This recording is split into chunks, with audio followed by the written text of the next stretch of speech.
Hello students, how are you all? I hope you are doing well. Student, today we'll start a new chapter. The name of the chapter is exponent and powers. तो इसके अंदर हमें क्या है, we have already learnt, but using exponent is way to show how many times a number is multiplied by the itself.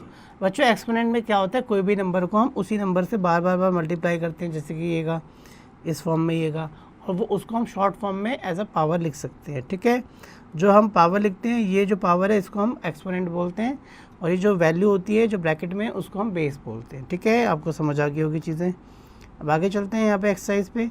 Mention the base and the exponent. तो base बच्चों 1/3 है, base है ये आपका, और एक्सपोनेंट बच्चों इसमें क्या है, इसकी पावर कितनी है, वो आपकी 1 है. ठीक है, 1 नहीं 3 दे रखी है इसमें. ठीक है, पावर कितनी है 3, ये देखो 3 है यहाँ. ठीक है, क्वेश्चन नंबर 2 में एक्सप्रेस करना है हमें एक्सपोनेंशियल फॉर्म में. तो 15/17 4 टाइम्स है, तो इसका आंसर हो जाएगा बच्चों सेकंड का 15/17 की पावर 4. थर्ड में एक्सप्रेस करना है फॉलोइंग रेशनल नंबर को एक्सपोनेंशियल फॉर्म में लोएस्ट टर्म में. तो इसको हम कैसे लिख सकते हैं, 6/10, इसका हम क्यूब लिख सकते हैं. ठीक है बच्चों, क्लियर हो गया होगा आपको. आगे चलते हैं. फोर्थ में इवैल्यूएट करना है, इसको हमें सॉल्व करना है. तो 5 का क्यूब कितना होता है बच्चों, 5 का क्यूब होता है 125, और 2 की पावर 4 कितना होता है, 2 की पावर होता है 16. इसके मल्टीप्लाई कर देंगे बस. ठीक है, आगे चलते हैं. लॉज, ये लॉज बच्चों आपको याद रखने हैं कि बेस सेम पावर ऐड हो जाती है, बेस सेम डिवाइड में पावर माइनस हो जाती है, पावर की पावर मल्टीप्लाई हो जाती है, बेस अलग अलग हो पावर सेम हो तो बेस मल्टीप्लाई हो जाता है. ठीक है, सारे एक्सपोनेंट के रूल्स आपको याद रखने हैं. आगे चलते हैं. अब हम एक्सरसाइज के क्वेश्चंस पे आते हैं बच्चों, जिससे आपको चीज़ें क्लियर हो. जैसे कि हमें कंप्यूटिंग करनी है इसका, और आपको एक्सपोनेंशियल फॉर्म में इसका आंसर बताना है. तो 2 की power 3, 2 raise to the power 3, और multiply 2 raise to the power 7, तो इट विल बी 2 की पावर 10. बेस से में पावर ऐड हो जाती है. ठीक है ना, आप लोग कौन सा बताओगे, a की पावर n इंटू a की power n is equal to a की पावर m+n. 2 में हमें कंप्यूट करना है 2 की पावर 3 की पावर 6, तो 2 की पावर बच्चों 18 हो जाएगी. a की पावर m की power n is equal to mn. ये वाली प्रॉपर्टीज लॉज लग रही है. ठीक है, इज इट क्लियर. आगे चलते हैं. थर्ड क्वेश्चन में डिटरमाइन करना है हमें इसकी वैल्यू. तो देखो बच्चों, इसमें थर्ड क्वेश्चन में आपकी सारी की सारी वैल्यूज जो है वो -1 है, और -1 की पावर आपको पता है बेस सेम है, पावर क्या हो जाती है, ऐड हो जाती है. तो -1 की पावर हो जाएगी 9 + 7 16, और -1 की पावर बच्चों क्या है, 0 है.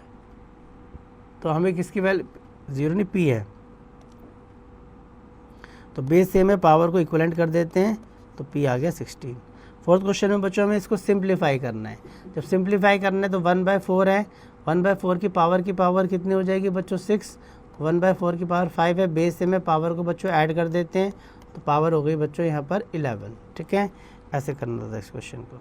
आगे बच्चों इसके बाद और भी क्वेश्चन हैं जिसमें आपको ब्रैकेट में ब्रैकेट दे रखे हैं एक्सरसाइज 2.3 में. जैसे कि फर्स्ट क्वेश्चन है 8 की पावर 0, तो किसी की भी पावर 0 बच्चों हमारा 1 होता है, क्योंकि a की पावर 0 1 होता है. सेकंड क्वेश्चन में सिंप्लीफाई करना है, तो अगर हम इसको सिंप्लीफाई करेंगे तो बेस सेम है 2/11 का, तो पावर ऐड हो जाती है. तो 2/11 की पावर कितनी हो जाएगी, 18 प्लस में 5 23 हो जाएगी. ठीक है, 23, और फिर उसको डिवाइड करना है हमें. 2/11 बेस सेम है, पावर ऐड कर देंगे यहाँ पे भी, तो 2 7 और 6 कितना हो जाएगा यहाँ पे 13. डिवाइड में क्या हो जाती है, पावर माइनस हो जाती है, तो 2/11 की पावर 10 हो जाएगी. थर्ड क्वेश्चन में एक्सप्रेस करना है हमें रेशनल नंबर को. ठीक है ना, एज अ रेशनल नंबर. तो 5 की पावर -1 है, तो उसको बच्चों 1/5 करके पावर को हम पॉजिटिव कर देते हैं. ठीक है, क्योंकि a की पावर -1 1/a होता है.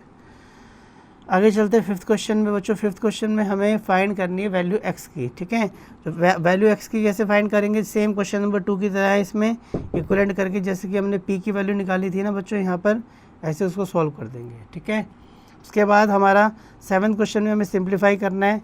सिंप्लीफाई में हम क्या करेंगे, पावर्स को यहाँ पर सॉल्व करेंगे. 9 की पावर है 27 है, और 3 और यहाँ से बच्चों x को हम सॉल्व कर लेंगे. ठीक है, इसमें हम x से मल्टीप्लाई करेंगे इसको, ताकि हमारी ये वैल्यू आए. सेम इसमें भी हम इसको x से मल्टीप्लाई करेंगे, ये आए, इससे हमारी वैल्यू सॉल्व हो जाएगी. ठीक है, सो ये असेसमेंट क्वेश्चन बच्चों आपको अच्छे से कर लेनी है. So in this way student we have completed our chapter. Firstly you have to do each and every question for yourself for practice.